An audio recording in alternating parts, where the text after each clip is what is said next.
નમસ્કાર મિત્રો, સ્વાગત છે બધા મિત્રોનું અમારી યુટ્યુબ ચેનલમાં। હું છું આપનો મિત્ર ભાવિક વઘાસિયા।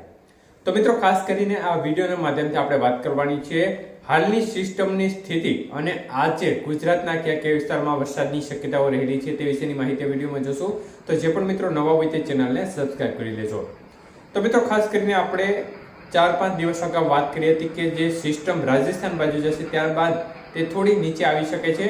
તો ત્યારબાદ એક સિસ્ટમ છે તેનું યુએસી છે તે અત્યારે ખાસ કરીને રાજસ્થાન અને લાગુ ઉત્તર ગુજરાતના ભાગો નજીક જોવા મળી રહ્યું છે। જો કે ચોમાસું ધરી છે તે હાલ થોડી ઉત્તર દિશા તરફ જોવા મળી રહી છે અને પંજાબના ભાગોથી પસાર થઈ અને ખાસ કરીને દિલ્હીના ભાગો પરથી પસાર થતી બંગાળની જે પશ્ચિમ બંગાળના ભાગો પરથી બંગાળની ખાડીના ભાગો સુધી જઈ રહી છે। ત્યારે ઉત્તર ગુજરાત અને તેને લાગુ રાજસ્થાન નજીક જે યુએસી છે તેની અસરના કારણે ગઈકાલે પણ છૂટો છવાયો વરસાદી માહોલ જોવા મળ્યો હતો અને આજે પણ વરસાદની ગતિવિધિ આ સિસ્ટમના કારણે જોવા મળશે। જોકે આપણે અગાઉ કહ્યું હતું તેમ આની અસર છે તે 2-3 દિવસ સુધી જ રહેશે, એટલે આવતીકાલ સુધી હજી આની અસર જોવા મળશે। જોકે આજે વરસાદના વિસ્તારો થોડા વધુ રહી શકે છે તે વિશે વાત કરીએ તો મિત્રો, ખાસ કરીને ઉત્તર ગુજરાતના ભાગોમાં છૂટો છવાયો વરસાદી માહોલ અમુક વિસ્તારમાં જોવા મળશે, જેમાં ખાસ કરીને મહેસાણા સાઈડના વિસ્તારો, ડીસા, ખેડબ્રહ્મા, ઈડર આજુબાજુના ભાગોમાં છૂટાછવાયા વરસાદની શક્યતાઓ રહેશે।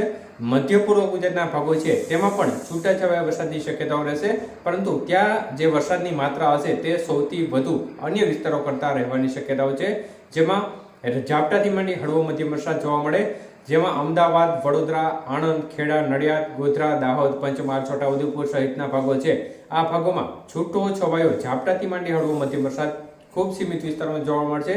વિસ્તાર ઓછા હશે પરંતુ વરસાદની ગતિવિધિ જ્યાં જોવા મળશે ત્યાં સારી હશે। જ્યારે દક્ષિણ ગુજરાતના ભાગોમાં ખાસ કરીને વાત કરીએ તો ત્યાં છૂટાછવાયા ઝાપટા સ્વરૂપે વરસાદની ગતિવિધિ જોવા મળે। ભરૂચ, તાપી, નર્મદા આજુબાજુ ક્યાંક છૂટો છવાયો વરસાદી માહોલ જોવા મળે।